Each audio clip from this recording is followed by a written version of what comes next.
السلام عليكم ورحمة الله وبركاته دمان dhegeystayaasha iyo daawadayaasha qiimaha qadarinta badan waxaan ku salaaminaa salaanta islaamka assalaamu calaykum waraxmatullaahi wabarakaatu maanta waxaan baran doonaa mashiinada lagu shaqeeyo marka la joogo laboratory-ga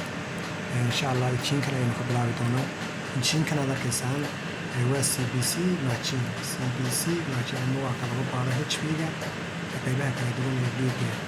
ayaa lagu baaraa waa CBC machines sidoo kale injiinkan weyn aad arkaysaan waxa weeye hormonal machine automatic hormonal machine waaye sidoo kale injiinkan kale aad arkaysaan waa biochemistry machine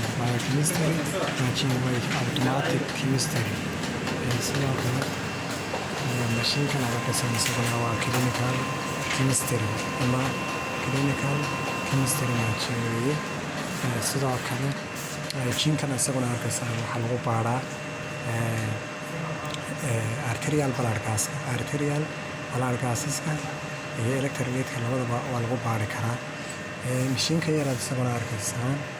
isagana waxaa lagu baaraa HbA1c-da CRP-gana sidoo kale waa lagu baaraa quantitative-ka injiinkan kale aad arkaysaan isaga ku dhiisa waa fluorescence baa la dhahaa waa hormonal qaybo ka mid ah ayaa lagu baaraa